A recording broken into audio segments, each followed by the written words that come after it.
Paramashivoham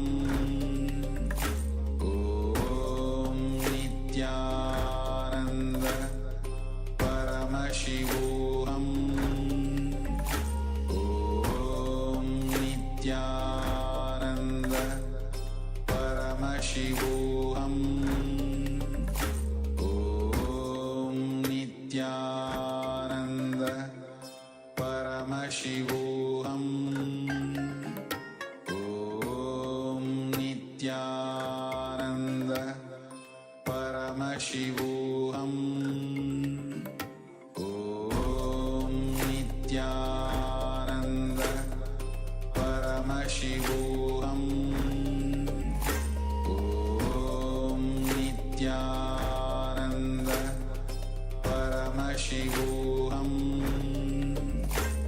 Om Nityananda Paramashivoham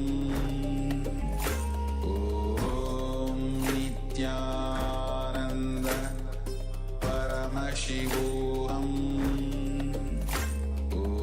Om Nityananda Paramashivoham Om Nityananda Paramashivoham Om Nityananda Paramashivoham Om Nityananda Paramashivoham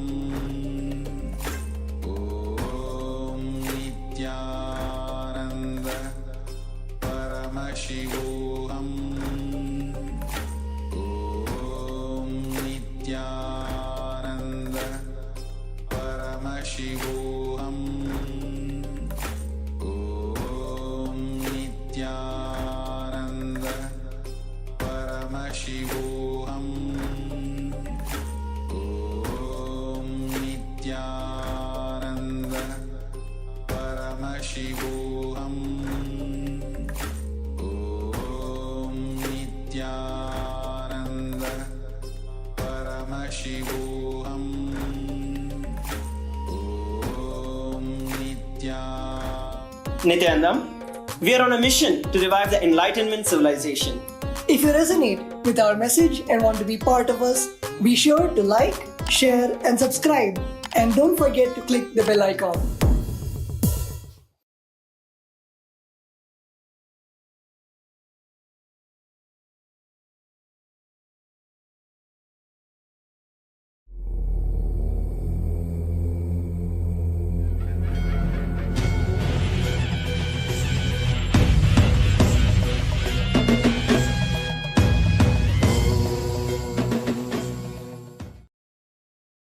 Welcome to the Pratama Vinyasa Krama 108 Asana sequence of Nityananda Yoga. Before we start the yoga session, we request all the male bodies to please remove your upper cloth, for yoga is a ritual, and male bodies remove the upper cloth for any Hindu ritual. All the female bodies, please tie up your hair, and we request all the participants to please wear a black dress, apply vibhuti on your forehead. If you are a male body, apply it on the 16 places over your body. Apply kumkum and any aushadha from the Supreme Pontiff of Hinduism you have available. Wear your Rudraksha mala, the Abharanam, to intensify the energy which you can hold throughout the yoga practice. Also, make sure to keep a Shri Yantra, which is a sacred mandala, in your room where you practice the yoga. If you don't have a Shri Yantra available, don't worry, we are protecting it in the background of our acharyas. Now settle down on your yoga mat and get ready for the ritual of yoga. Sit straight with your head, neck and spine in a straight line. Join your hands in Namaskara Mudra in front of your heart center. Close your eyes. Visualize Swamiji in your inner space as we chant the Sadguru Vandanam. Nityanandam Paramasukadam Kevalam Jnanamurtim Dvandvatitam Gaganasadrasham Tattvamasyaadilaksham Ekam Nityam Vimalamachalam Sarvadhi Sakshibhutam Bhavatitam Trigunarahitam Sadgurum tam namami. Next, we are going to chant the Shiva Mula mantra. Om Ham Haum Shivaya Namaha 11 times. Please follow along internally. Om Ham Hum Shivaya Namaha. Om Ham Hum Shivaya Namaha. Om Ham Hum Shivaya Namaha. Om Ham Hum Shivaya Namaha. Om Ham Hum Shivaya Namaha. Om Ham Hum Shivaya Namaha. Om Ham Hum Shivaya Namaha. Om Ham Hum Shivaya Namaha. Om Ham Hum Shivaya Namaha. Om Ham Hum Shivaya Namaha. Om Ham Hum Shivaya Namaha. We will be performing the Tadvachamanam, the ritualistic cleansing.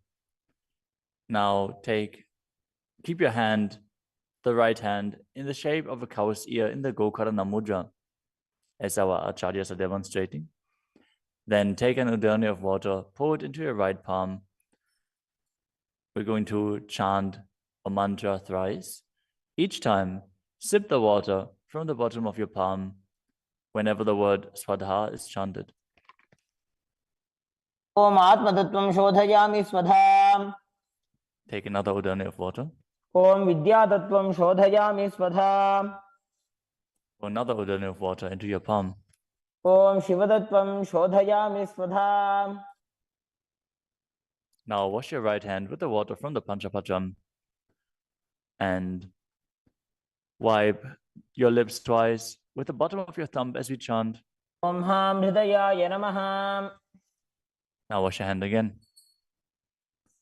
With the index, middle and ring fingers joined together, touch above the upper lip and below the lower lip. Wash your hand again. With the index fingers and thumbs joined together, touch the right nostril, the left nostril, and with the ring finger and thumb joined together, touch the right eye, left eye, and the right ear and the left ear. Wash your hand again. With the little finger and thumb joined together, touch the navel, the right chest and the left chest. And with all fingertips joined together, touch on top of the head, the right shoulder, left shoulder, and your heart center. Now wash your hand again. As you clasp the right hand over top of the left, place both hands on the right thigh. Set the Sankalpa, the conscious resolution, what it is that you want to manifest today in today's Nityananda Yoga session as we chant the Sankalpa mantra. Om Mamopatta Samasta Duridakshayadvara Bhagavat Shri Nityananda Paramashiva Prityartham Shri Nityanandeshwari Paramashiva Shakti Sameta Shri Nityanandeshwara Paramashiva Prityartham Cha Adya Purvokta Evam Guna Visheshena Vishishtayam Asyam Shubhadito Purana Arogya Yukta Dridagatra Yogika Sharira Siddhyartham Paramashiva Shakti Avishkaranartham Nityananda Yogabhyasam Karishye. Now wash your hand once more as we chant. Om Apaupasprisya. Keep your Panchapatram and Udani out of harm's way as we are getting ready to start the yoga. Now sit in a comfortable cross-legged position with your head, neck, and spine in a straight line. Bring the index fingers and thumbs joined together on top of the knees in Bindu Mudra. Engage the three bandhas, the energy locks, which are contracting the perineal region and pulling it in and up. The Uddiyana Bandha, the stomach lock, contracting your stomach muscles and pulling your stomach in and up towards your spine. And the Jalandhara Bandha, the throat lock, tucking your chin to the chest and internally contracting your throat muscles. Together they form Mahamudra Bandha, which is a great secret of the yogic practice and will enhance your yoga practice manifold. Next up is the visualization. Hold the visualization for the right context of each of the asanas. The first visualization is Lord Shiva. You will always be able to see the visualization in the top right corner of the screen.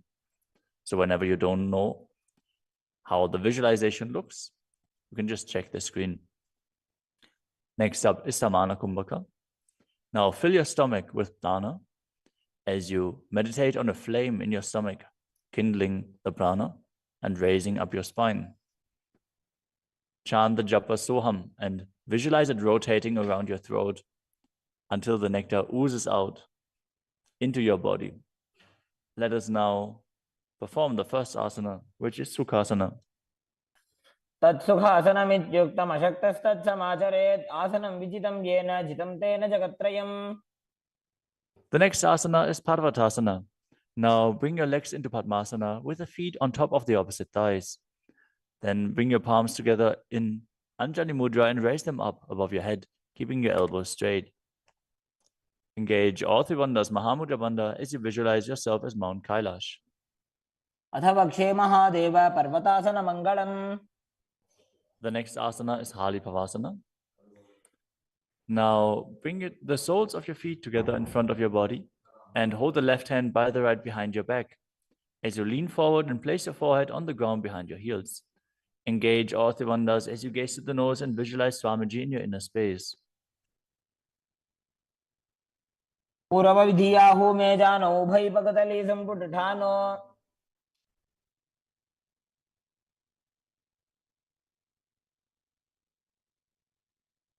The next asana is Nagi Pavasana. Now keep the soles of your feet together and stretch your hands out in front of the feet, cupping your palms, placing them down on the ground as you place your forehead on the ground behind your heels. Engage all three bandhas and gaze to the tip of your nose, visualizing yourself as a snake. पूर्वविधिपर्यागाने नीचौहौ वेकहुनि फनास्यो लगाई.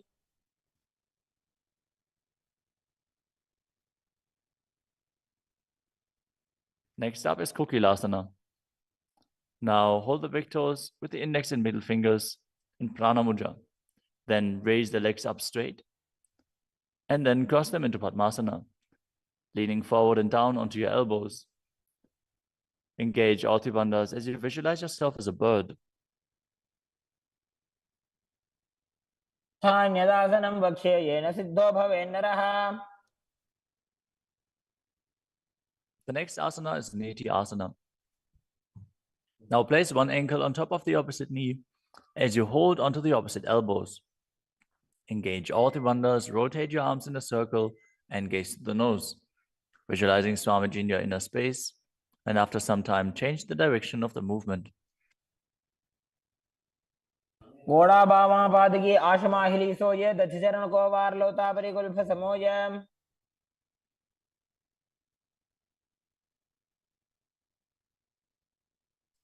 The next asana is Gajasana. Now press your hands onto the ground, lifting your hips up high. Lower your head, then your chest, scooping the body forward and down again and again as you visualize yourself as an elephant. And perform Uddiyana Bandha, the stomach lock, and Mula Bandha, the root lock, as you do so. युग्जं पादाग्रे भूमौ कृत्वा लम्बी भूया मस्तकाग्रे निधाय.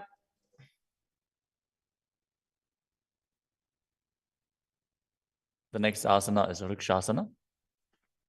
From the same position, alternate pressing the heel of one foot into the ground while lifting the other heel up. Visualize yourself as a bear as you keep Uddiyana Bandha and Mula Bandha engaged. एकैकं पादमाकुञ्च्य गजासनं कुर्यात् वृक्षासनं भवति. The next asana is Vaishyasana. Now stand tall on the mat with the tips of the on the tips of the big toes, with all other toes raised off the ground.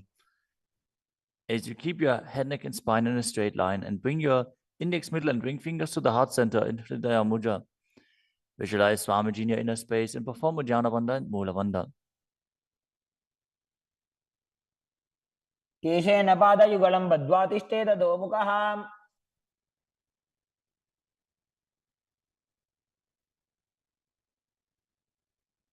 Next up is the Urdhva Janukarana. Stand with your heels touching, toes facing outwards at a 45-degree angle and the knees bent in Arimandi. Now bring both hands to the chest with the elbows parallel to the ground. Then lift one knee up towards the center of your body, followed along with the respective hand, as you make circular motions on both sides again and again.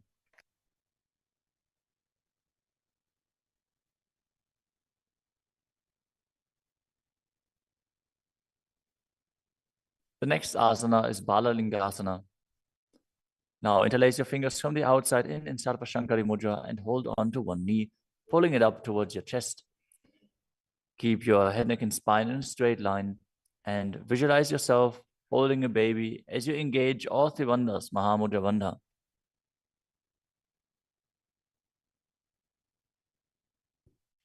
एकं जानोरसि आलिङ्ग्य स्थातव्यं बाललिङ्गनं भवति. You move on to Padapidanasana. Now take the foot and pull it behind towards your buttocks. Hold it with both hands. Be straight. Engage all three bandhas as you visualize Swamiji in your inner space. एकस्मिन् पादतले कराभ्यां वेष्टयेत्तनुम्. The next asana is Natarajasana. Standing on one leg, hold on to one foot and extend it backwards as you lean forward and stretch your arm out in front in Bindu Mudra with the index finger and thumb touching as you visualize yourself dancing as Lord Nataraja and perform the Mula Bandha. उत्तानपादं क्रौञ्चं च मरीचिं वीरभद्रकम्. Now stand on the other leg and repeat Balalingasana on the other side, pulling the knee up towards your chest and visualize yourself caressing a baby. एकं जानोरसि आलिङ्ग्य स्थातव्यं बाललिङ्गनं भवति. Now repeat Padapidanasana on the other side. Pull the other foot towards your buttocks and visualize Swamiji in your inner space, engaging all three bandhas. स्थित्वैकस्मिन् पादतले कराभ्यां वेष्टयेत्तनुम्. Now repeat Natarajasana on the other side, visualizing yourself as Lord Nataraja. उत्तानपादं क्रौञ्चं च मरीचिं वीरभद्रकम्.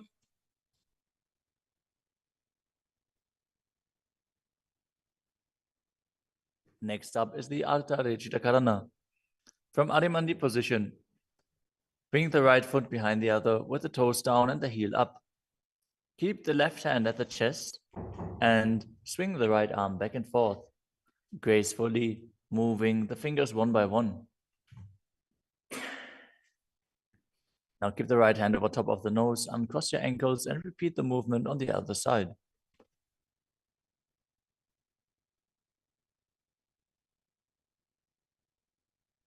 Next up is the skeleton dance. Now visualize yourself as a skeleton as you shake your body intensely.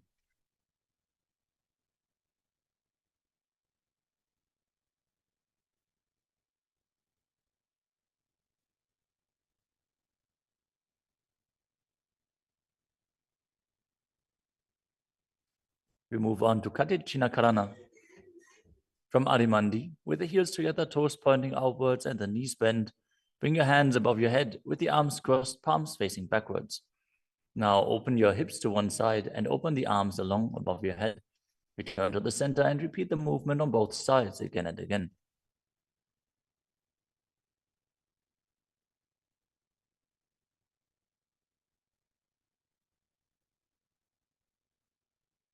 The next asana is Tadasana. Now stand tall on the tips of the big toes as you raise your hands up above your head, beside your ears. Engage all three bandhas. Visualize yourself as a palm tree as you internally chant the new japa Shivoham. महामुद्राबद्ध कोनो ताड़ासन. Next up is Uttanasana. From a standing position, lean forward and down, bringing your hands flat to the ground. Take precaution in the case that you are a pregnant woman. For pregnant women, shouldn't perform any of the forward bends. Now engage all three bandhas and bring your forehead towards the knees as you visualize Swamiji in your inner space.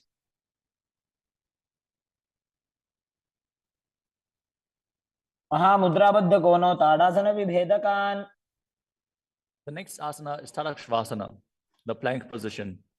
Now lower your body down onto your arms and feet as you tuck your chin to the chest and rotate your head from side to side, contracting your perineal region. Visualize Swamiji in your inner space. Keep breathing in the Samana Kumbhaka, filling your stomach with prana and visualizing a flame rising up your spine. गजासनवस्थित्वा मस्तकं वारं वारं दक्षिणकुक्षिं सव्यकुक्षिं नजेत्. The next asana is Bhujangasana. Now lower your entire body down onto your stomach as you keep the toes pointing backwards and your hands next to the chest. Now raise your head up using the strength of your lower back. Don't lift your body any higher than your belly button up. And open your mouth wide as you inhale through the hollow of your throat in Bhujangani Mudra. Visualize yourself as a cobra as you perform the Mula Bandha. अङ्गुष्ठनाभिपर्यन्तम् अधो भूमौ विनिन्यसेत्. The next asana is Shashasana. Now push your body up back into plank position and alternate bringing one knee in towards your chest back and forth as you visualize Swamiji in your inner space and calmly breathe through your nose in Sahadra Kumbhaka. जासनसंस्थितो जानुद्वयमाकुञ्च्य वारं वारं कर्तव्यं शशासनं भवति. The next asana is Rathasana. From a tall plank position, place one foot in between the two hands as you simultaneously jump one foot back and bring the other one in between the hands. Alternate again and again as you visualize yourself as a chariot. गजासनसंस्थितो एकैकं पादं पुरोमार्गेण भ्रामयित्वा कर्तव्यं रथासनं भवति. The next asana is Viravatrasana. Now keep one foot flat on the ground with the toes pointing forwards and the knee bent at a 90-degree angle. Now extend the other leg back, keep the knee straight and the toes pointed outwards. Raise your arms up parallel, pull the stomach in and up and gaze to your third eye, visualizing yourself as Lord Virabhadra as you perform Uddiyana Bandha and Mula Bandha. आशिष्टमदकौण्डिन्यमूर्धकुक्कुटमेव च. Now exchange the position of your feet and repeat Viravatrasana on the other side. मदकौण्डिन्यमूर्धकुक्कुटमेव च. The next asana is Vrikshasana, the tree posture. Now stand and bring one foot to the inner thigh as you bring your palms together in Anjali Mudra and raise them up above your head. Keep your elbows straight as you gaze forward and visualize yourself as a tree. अमोरुमूलदेशे च जाम्यं पादं निधायतु. The next asana is Garudasana. Now bring the raised leg to the opposite hip.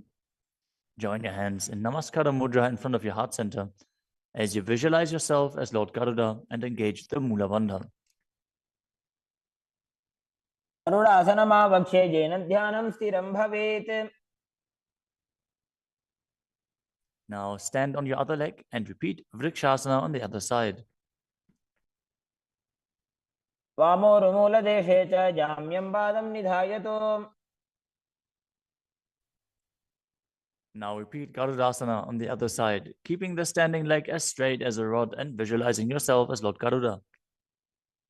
गरुडासनमावक्ष्ये येन ध्यानं स्थिरं भवेत्. The next asana is Trikonasana. Now stand and step one leg forward and the other one far back, keeping the front toes pointing forwards and the back toes facing sideways. Now bring your hands parallel to the ground and lean forward and down as you keep one hand down and the other one raised up. Gaze upwards, visualizing yourself as a triangle as you perform the Mula Bandha. उत्तानपादं क्रौञ्चं च मरीचिं वीरभद्रकम्. Exchange the position of your feet. Step the other leg forward as you repeat Trikonasana on the other side. उत्तानपादं क्रौञ्चं च मरीचिं वीरभद्रकम्. Next up is the Nikuttaka Karana. From Adimandi position, heels touching, toes pointing outwards and the knees bent, raise one heel off the ground and bring your hands in front of the heart center with the palms facing each other. Now stump the rest heel to the ground, raise the other heel up and exchange the position of your hands again and again.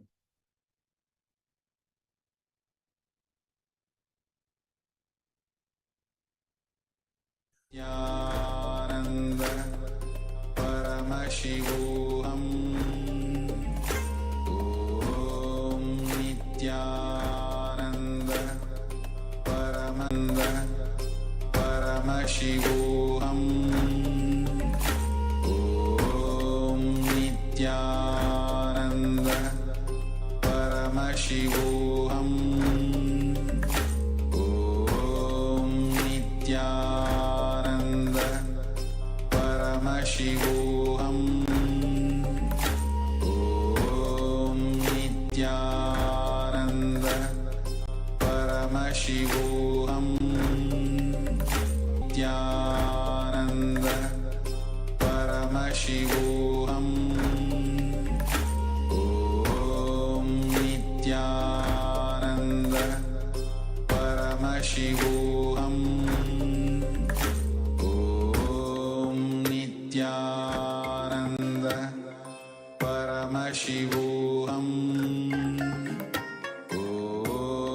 Nityananda Paramashivoham Om Nityananda Paramashivoham Om Nityananda Paramashivoham Om Nityananda Paramashivoham Om Nityananda Paramashivoham Om Nityananda Paramashivoham Om Nityananda Paramashivoham Om Nityananda Paramashivoham Om Nityananda Paramashivoham Om Nityananda Paramashivoham Om Nityananda Paramashivoham Om Nityananda Paramashivoham Om Nityananda Paramashivoham Om Nityananda. For the technical glitch, let us now move on to the next asana.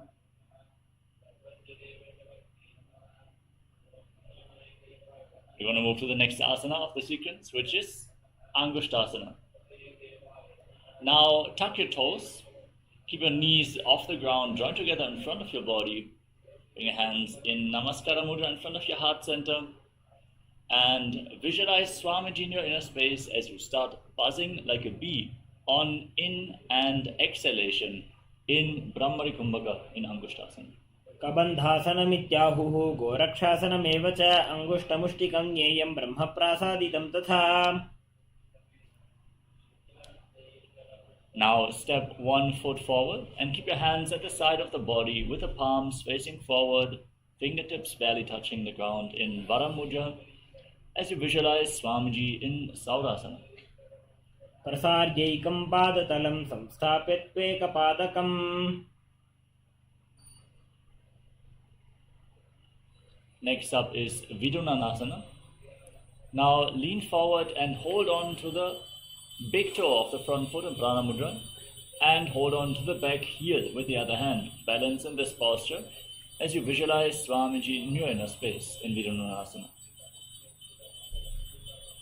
गुल्फस्थितौ पादमेकं प्रसार्य तत्पादाग्रं संस्पृशेत् तत्करेण. Now extend the other leg forward, exchange the position of the feet as you repeat Saurasana on the other side. प्रसार्यैकं पादतलं संस्थाप्य त्वेकपादकम्. Now lean forward, hold on to the big toe of the front foot and the back heel as you visualize Swamiji in Vidunanasana on the other side. गुल्फस्थितो पादमेकं प्रसार्य तत्पादाग्रं संस्पृशेत् तत्करेण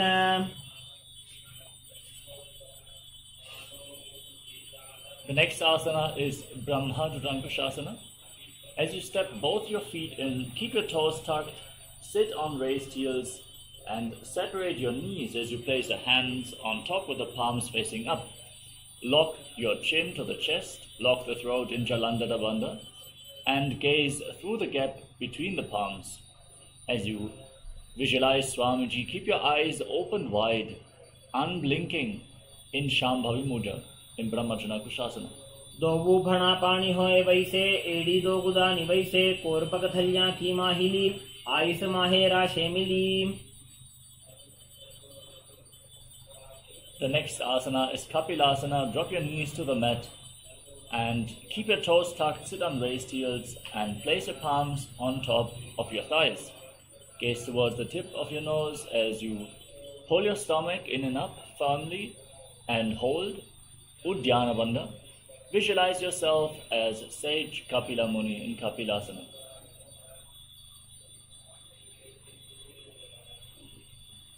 उभय पग थली सम टहरावे तिनको माहिली core मिलावे. Next up is Bhadragudakasana.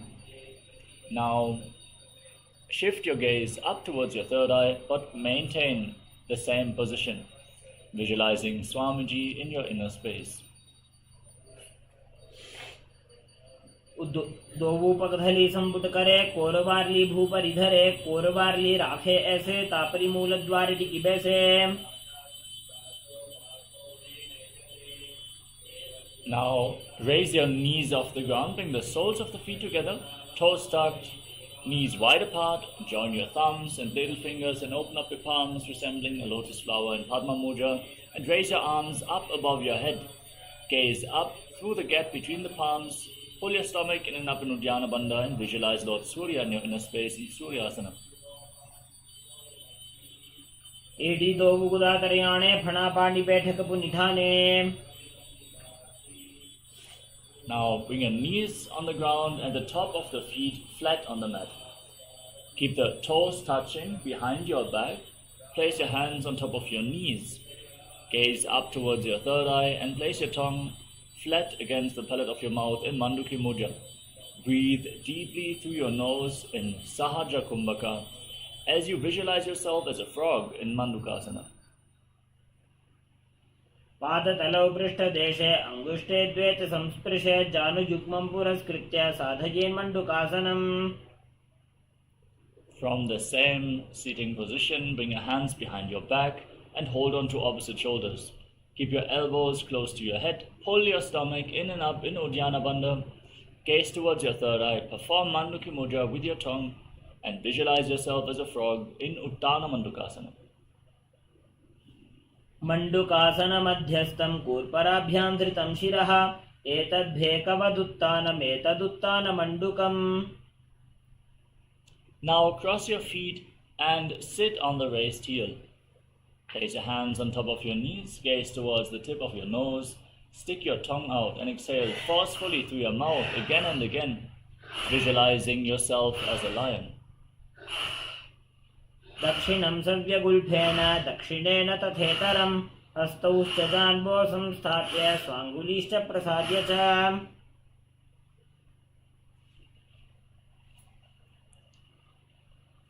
The next asana is Bhadrasana. Join the soles of your feet at the back with the toes pointing backwards. Cross your arms behind your back and hold on to the big toes in Prana Mudra with index and middle fingers. Now lock your chin to the chest and gaze towards the tip of the nose as you visualize Swamiji in your inner space and return to buzzing like a bee in Brahmari Kumbhaka in Bhadrasana.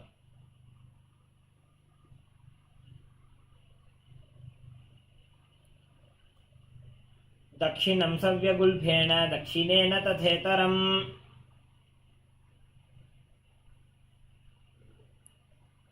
Next up is Kakabhushandi Asana.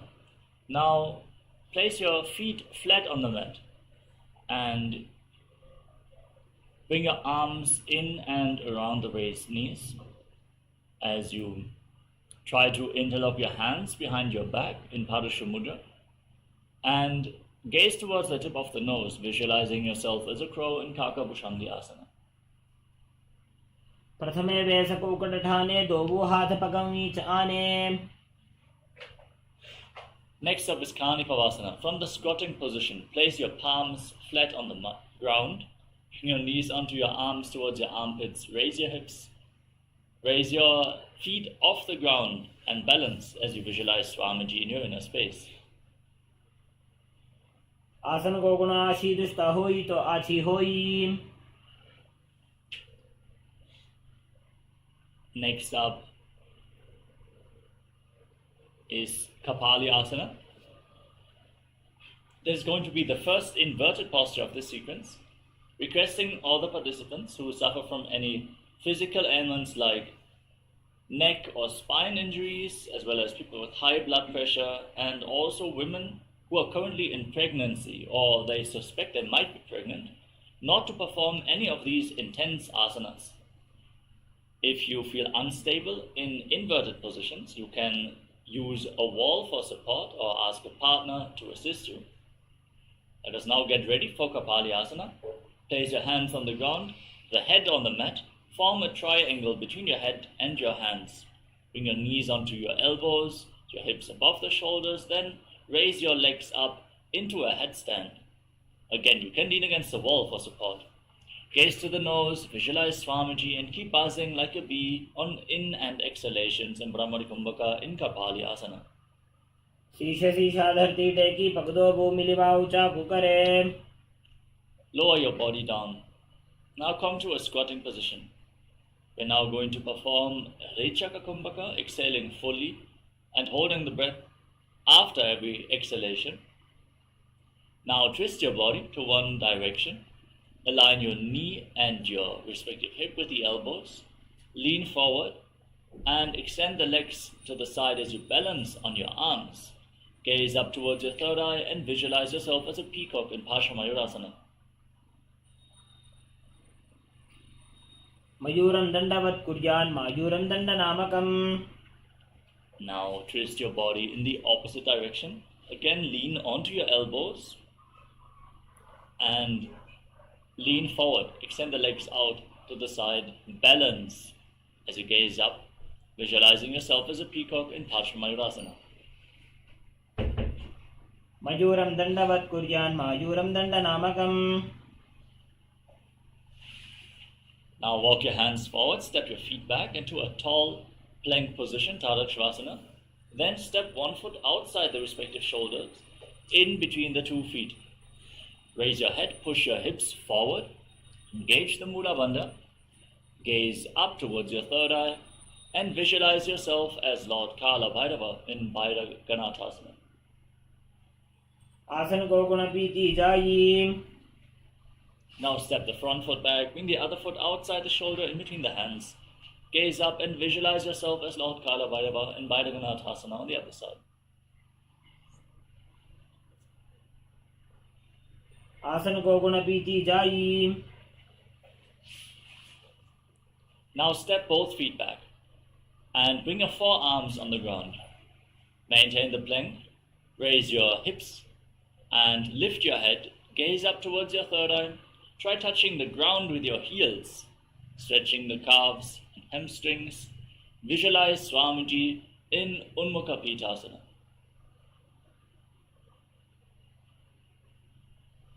भून्यस्थौ जानुनी हस्तौ चतुष्पदमवाङ्मुखम्. Now rise back up onto your hands and rotate your body. Lift one arm up towards the sky.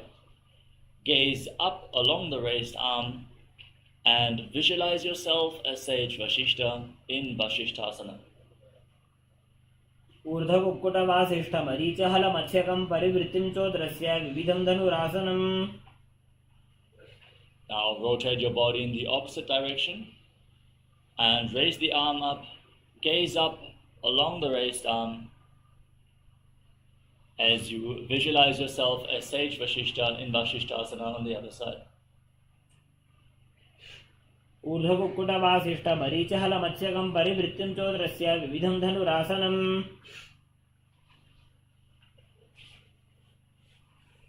Now come to a seated position with your legs extended forward. Bring your hands underneath the buttocks with the palms facing up. Lock your chin, the chest, and gaze towards the tip of the nose. Internally chant the new japa Mahasadashivoham as you visualize yourself as Lord Hanuman in Anjani Asana. दोबू करकी उभय हथेली कोरवारली मैले भेली. The next asana is Paschimottanasana. Now, from the same position, lean forward and down and hold on to your big toes in Prana Mudra. Engage Mahamudra Bandha, all the bandhas, and try to touch your forehead to the knees. Lean down, pull yourself down, push yourself down from your core. Engage your core intensely. As you visualize Swamiji, exhale fully and hold your breath in Rechaka Kumbhaka in Paschimottanasana. जानु परिललाटन्तो पश्चिमं तानमुच्यते येन केन प्रकारेण सुखं धार्यं च जायते. Now rise up, slightly separate your knees and interlock your fingers around your neck. Then lean forward and down, try to bring your head in between the knees, squeeze your core, engage Mahamudra Bandha as you visualize Goddess Kali in your inner space in Ugrasana. स्वपाणिभ्यां दृढं धृत्वा जानुपरि शिरोऽन्यसेत्. Rise up, step one foot in towards your body. Keep the heel close towards the perineum. Bring the respective arm in and around the raised knee and interlock your hands behind your back. Lean forward and down as low as you can. Bring your head towards the knee and visualize yourself as Sage Marichi in Marichi Asana. उत्तानपादं क्रौञ्चं च मरीचिं वीरभद्रकं नटराजं त्रिकोणं च सुप्ताङ्गुष्ठप्रसारणे. Rise up, drop the raised knee to the side, keep the heel firmly pressed against the perineum and lean forward and down, holding onto the front foot with both hands. Feel the intense stretch. Exhale, engage Mahamudra Bandha, gaze to the nose and visualize Swamiji in Mahamudrasana.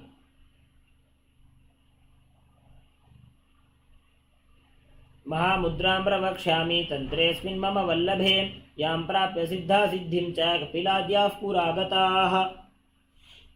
Now rise up and exchange the position of your feet.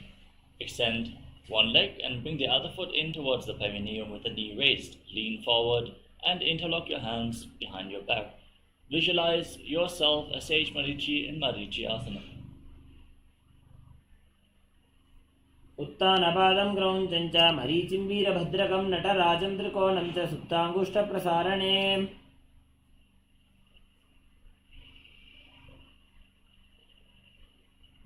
Now drop the raising to the side. Keep the heel against the perineum and again lean forward and down. Hold onto the front foot with both hands.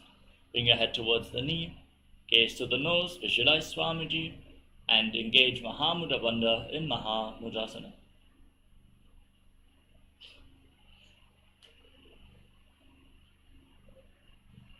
महामुद्रां प्रवक्ष्यामि तन्त्रेऽस्मिन् मम वल्लभे यां प्राप्य सिद्धा सिद्धिं च कपिलाद्याः पुरागताः. Now rise up and bring the soles of your feet together in front of your body. Interlock your fingers around the toes and pull your heels against your perineum. Gaze up towards your third eye as you visualize Swamiji in Bhadrasana 2.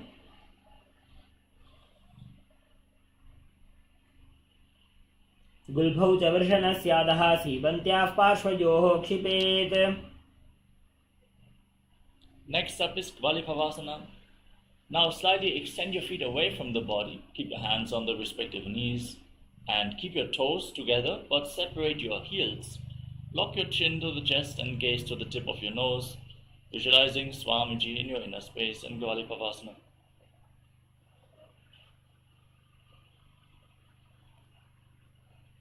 पूर्व चरपट चौक कख्यो सोजी वाही विधि जोगी जैसोजी. Next up is Joni Asana. Now bring your feet back in towards your body. Hold on to the soles of your feet with all fingers and lean forward and down. Place your head on the mat. Lean down as low as possible. Gaze to your nose and visualize Yoni Mandala, the visual representation of Devi Paramashiva Shakti, which we are currently projecting on screen in Joni Asana.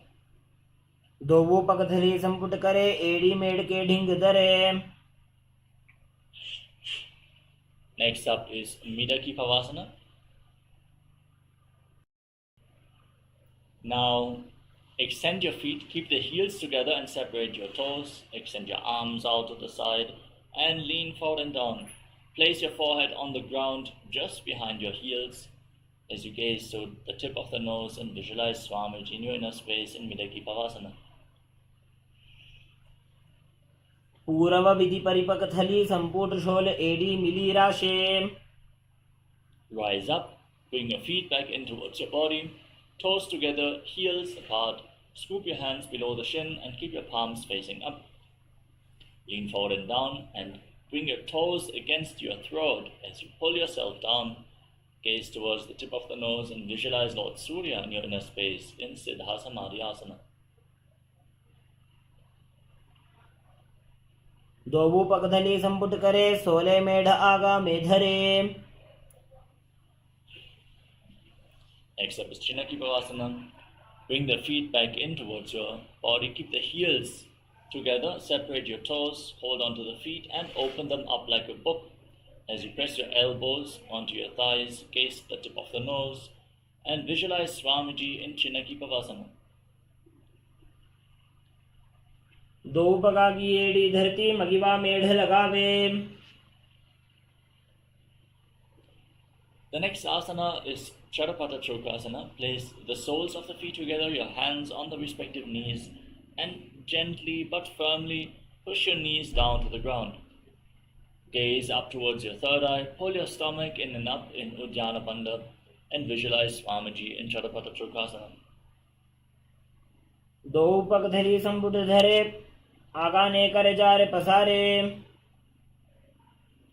The next asana is Bhairavasana. Now, with the soles of the feet together, rotate your feet, lift your heels off the mat, and bring the toes down to the ground. Bring your knees to the mat and place your hands on top of the knees in Bindu Mudra, with index fingers and thumbs together.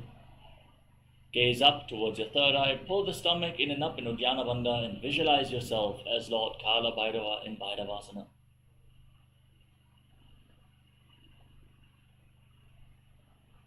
गुल्भौ संपीड्य जान्योन्यं व्युत्क्रमेणोत्थितं शनैः जान्वोः पार्श्वगतौ हस्तौ दण्डवद्भैरवासनम्. The next asana is Samanasana. Now, bring one heel against the perineum and lift the sole of the other foot up against your chest with both hands. Gaze up towards your third eye and visualize Swamiji in Samanasana. समानासनमावक्ष्ये सिद्धमन्त्रादिसाधनात्. Now lift that leg over top of your shoulder and keep your hands at the side for balance, extending the other leg forward and up. Gaze towards your third eye and visualize Swamiji in Apanasana, still breathing in Rechaka Kumbhaka. Exhale fully and hold your breath after every exhalation. केवलं पादमेकं च स्कन्धे चारोपि यत्नतः. Now repeat Samanasana, bring the other heel against the perineum and lift the sole of the opposite foot against your chest, visualizing Swamiji as you gaze to your third eye. समानासनमावक्ष्ये सिद्धमन्त्रादिसाधनात्. Next up is Apanasana. Lift the leg over your shoulder. Place your hands at the side, extend the opposite leg forward and up. Gaze towards your third eye and visualize Swamiji in Apanasana on the other side. केवलं पादमेकं च स्कन्धे चारोपि यत्नतः. Now stack your knees in front of your body. Keep your heels outside the opposite hips. Interlock your fingers and place them on top of the knees. As you gaze towards the tip of the nose, visualize the face of a cow start hissing through your teeth on the inhalation in Siddhkari Kumbhaka as you internally chant the new japa Om Nityanandoham in Gomukhasana. सव्ये दक्षिणगुल्फं तु पृष्ठपार्श्वे नियोजयेत् दक्षिणेऽपि तथा सव्यं गोमुखं गोमुखं यथा. Now hold on to the big toes in Prana Mudra. Pull your stomach in and up in Uddiyana Bandha. Gaze towards the tip of the nose and visualize yourself as Rishika Anasuya in Anasuyasana. दक्षिण गोड़ नीचे उठाने बाहों ताके ऊपर आने. Next up is Anasuyasana 2. Interlock your hands behind your back in Paramashivoham and lean forward and down. Bring your chin over the knee and try to touch your nose to the mat as you gaze to the tip of the nose and visualize yourself as Rishika Anasuya in Anasuyasana 2. जीमणा गोदा की संधि उपरिडा वागोडा की संधि मिलाई राशे गोड़ा शिवले पकथल जालो आड़वाई सुधा राशे. Next up is Garudasana 2. Now place the right foot flat on the mat. Keep the left heel against the perineum, hands on the respective knees. Gaze to the tip of the nose and visualize yourself as Lord Garuda in Garudasana 2. दावो पग मोड़ी एड़ी माहिलो गुल्फमोल द्वारनी चाहिए. Now raise your perineum onto the heel, interlock your fingers around your neck, and twist your elbows outside the raised knee. Gaze up towards your third eye and visualize yourself as Sage Narada in Naradasana.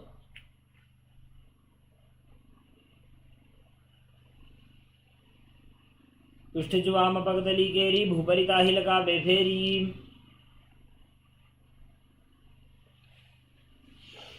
If you have any questions or doubts about any of the asanas, any of the components of Nityananda Yoga, please let us know in the chat so we can answer your questions. If you are joining in from the Chinese translation, you can send a message in Chinese. We will respond to your translator so you can receive the answer as well. The next asana is Matsya Pitakasana. Now place the left foot on top of the right thigh and raise the right knee. Hold onto the right shin with the left hand and hold onto the right big toe with the right hand in Prana Mudra. Gaze towards the tip of your nose and visualize Matsya, the fish avatar of Lord Vishnu, in Matsya Pitakasana. वामेन वामांगुष्ठन्तो गृहीतं मत्स्यपीठकम्. Next up is Gomukhasana. Now stack your knees again with the other knee on top this time. Interlock your fingers on top of the knees in Parusha Mudra. Gaze towards the tip of the nose and visualize the face of a cow as you breathe, hissing through your mouth in Siddhkari Kumbhaka in Gomukhasana. सव्ये दक्षिणगुल्फं तु पृष्ठपार्श्वे नियोजयेत्. Now hold on to the big toes in Dana Mudra with index and middle fingers. Pull your stomach in and up, gaze to your nose, and visualize yourself as Rishika Anasuya in Anasuyasana on the other side.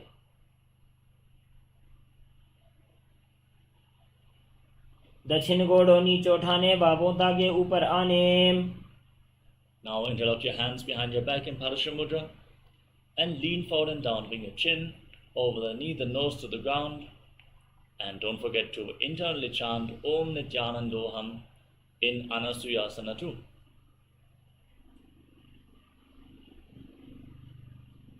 जीमणा गोदा की संधि उपरिडा वागोड़ा की संधि मिलाई राशे गोड़ा शिवले पकथल्यालो आड़वाई सुधा राशे. Next up is Garudasana 2. Now keep the left foot flat on the mat, the right heel against your perineum, hands on the respective knees. Gaze at the tip of your nose and visualize yourself as Lord Garuda with big wings on your back in Garudasana 2. डाबो पग मोड़ी एड़ी माहिलो गुल्फमूल द्वारनी चाहिए. Now raise your perineum onto your heel Interlock the fingers around your neck, twist your elbows outside the raised knee and gaze up towards your third eye as you visualize yourself as Sage Narada in Naradasana on the other side.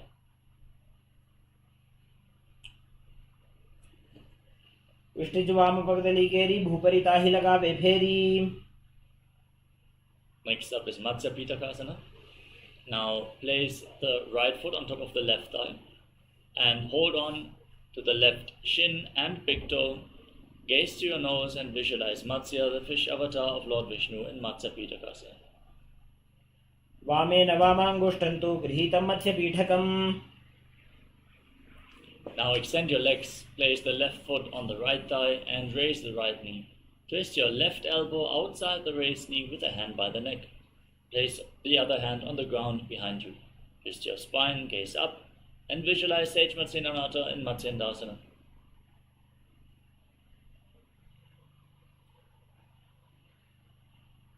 उदरं पश्चिमाभासं कृत्वा तिष्ठति यत्नतः. Now extend the front hand down towards the foot, bring the elbow outside the raised knee. Twist the opposite arm around the raised knee and place the other hand on the respective ear. Twist your spine, gaze up towards your third eye and visualize yourself as a camel in Kubasana.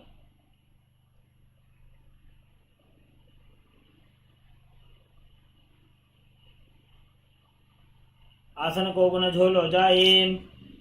Now drop the hand from the ear to the ground behind you and twist your spine even further as you gaze to your third eye, still holding onto the front foot, visualizing Sage Matsyendranath in Matsyendrasana 2. मत्स्येन्द्रपीठं जठर प्रदीप्तिं प्रचण्डरुक्मण्डलखण्डनास्त्रम्. Now once more, extend your legs out in front. This time place the right foot on the left thigh, raise the left knee and bring the right elbow outside the raised knee and then bring the right hand to the right ear, the left hand on the ground behind you. Gaze up towards your third eye and visualize Sage Matsyendranath in Matsyendasana on the other side.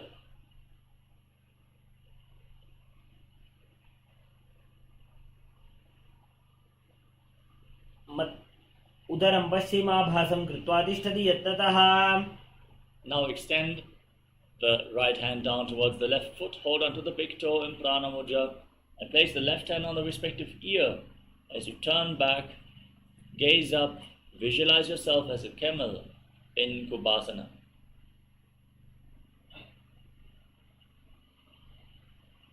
आसन को गुण झोलो जाए. Now place the hand from the ear to the ground behind you and gaze up towards your third eye as you visualize Sage Matsyendranath in Matsyendasana 2.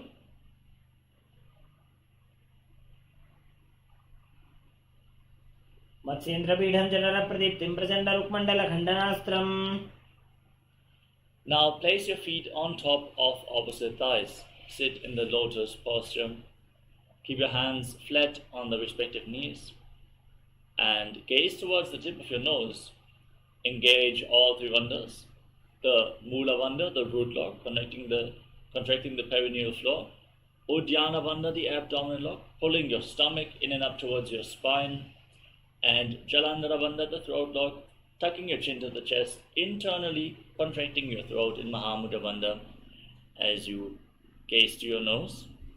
Internally chant Om Nityananda Mahasadashivoham and breathe in Sitali Kumbhaka.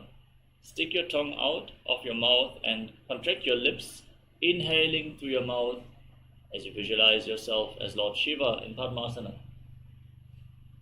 आसनं द्विविधं प्रोक्तं पद्मं वज्रासनं तथा. Now cross your arms in front of your body and hold on to the big toes in Prana Mudra. Gaze towards the tip of the nose and visualize yourself as Goddess Parvati, the consort of Lord Shiva, in Padmasana 2. उत्तानौ चरणौ कृत्वा ऊरू संस्थौ प्रयत्नतः.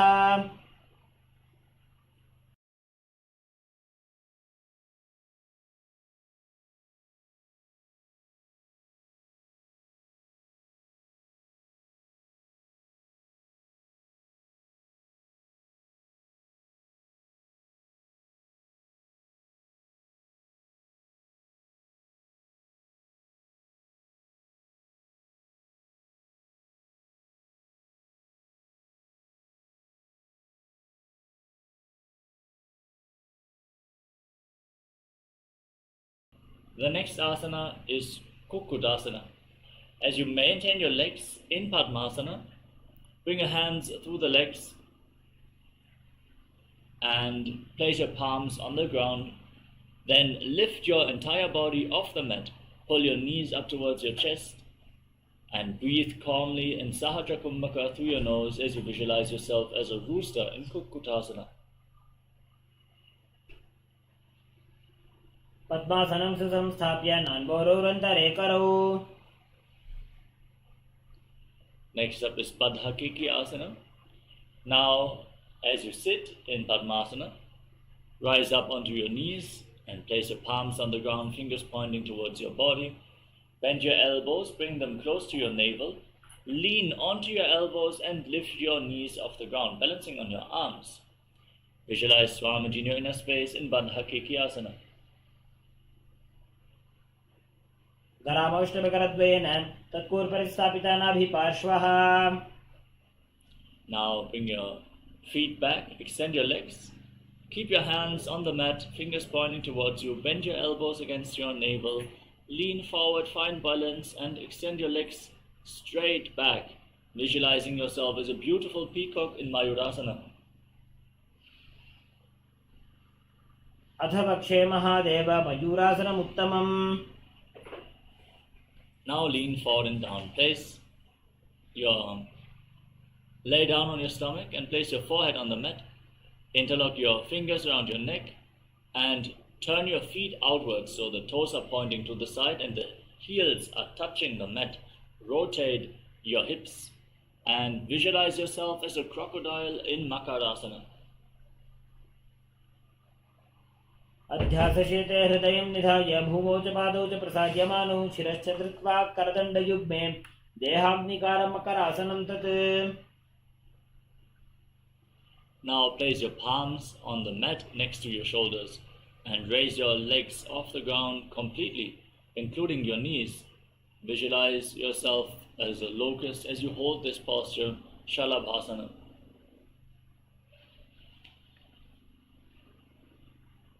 अध्यासशेते पदयुग्मव्यस्तं पृष्ठेन धायापि धृतं कराभ्याम्. Next up is Ustrasana. Now bend your knees, hold onto your feet and pull them outside the hips. Try to touch your heels to the ground next to your body as you visualize yourself as a camel in Ustrasana. अध्यासशेते पदयुग्मव्यस्तं पृष्ठे निधायापि धृतं कराभ्याम्. Now, as you hold on to your feet firmly, kick your legs back and up and raise your head and chest.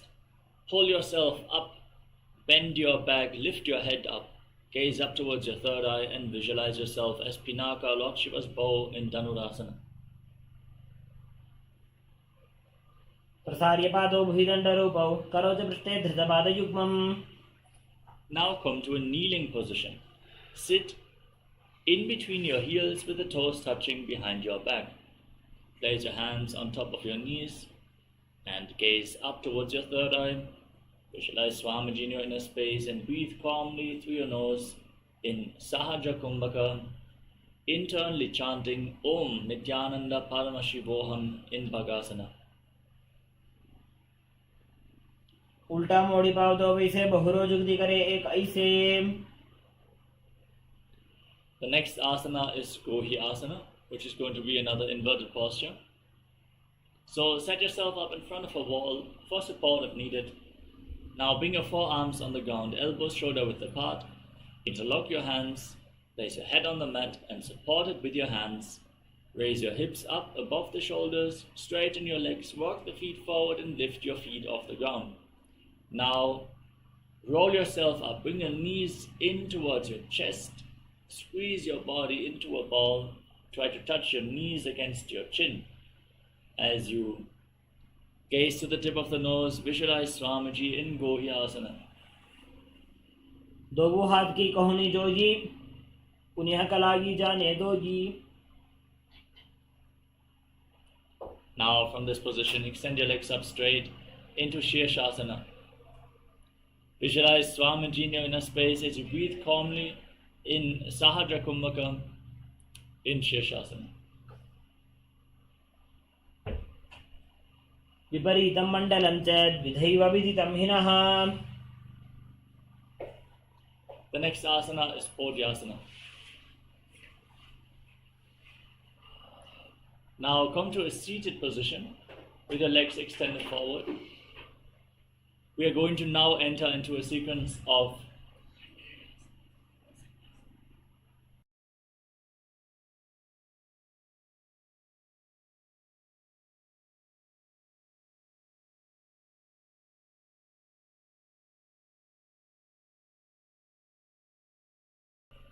in Vastika Kumbhaka, you will exhale forcefully again and again through your nose by contracting your abdomen. Pull your stomach in and up again and again. No need for inhalation. Air will automatically flow back into your lungs. Just keep exhaling, exhaling, exhaling. Now hold on to your calves and extend your legs forward and up. Balance as you visualize Swamiji in Podyasana. दो हाथ पग बाहर आने, घोड़ा तरे काकसी ठाने. Now bring your hands behind your back, hold on to opposite shoulders.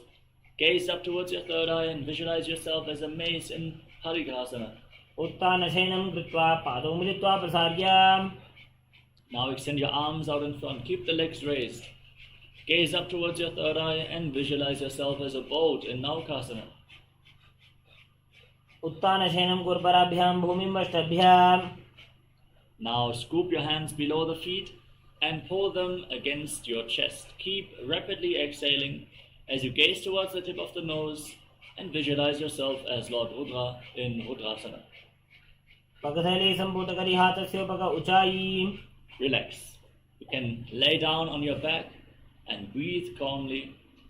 Place your palms on the mat just behind your heels and push your hips off the ground. Contract the perineal floor, the root of your spine. Lock your throat in Jalandhara Bandha and hold your breath intensely. Push the air upwards but prevent it from escaping the lungs. As you hold your breath for a long time in Mocha Kumbhaka, gaze towards the tip of your nose and visualize Swamiji in Unmukha Pitasana too. ऊर्ध्वे च जानूनि कृत्वा शवित्वोर्ध्वमुखं तथा उत्थाप्य हस्तौ तिष्ठेत्तु पीठ उन्मुख नामके. Now lay down flat on your back. Keep your hands at the side of the body, palms facing up. Forcefully pull the Kundalini Shakti up from the bottom of your spine, the Muladhara Chakra, all the way to the crown of your head, the Sahasrara Chakra. In Shakti Charan Mudra, lay completely still, no movements of the body or mind. Unclutch from your body as you visualize your body is dead and Swamiji, the Supreme Pontiff of Hinduism, is liberating you. Internally chant the Mahavakya, Om Nityananda Paramashivoham in Shivasana.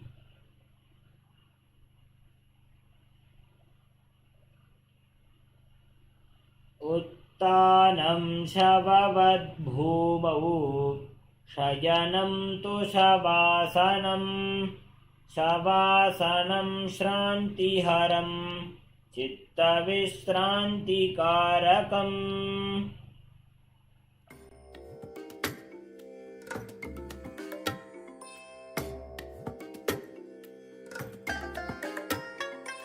I bless you all. Let you all open all your three eyes and manifest the powers of Mahasadashiva. Om Nityananda Paramashivoham.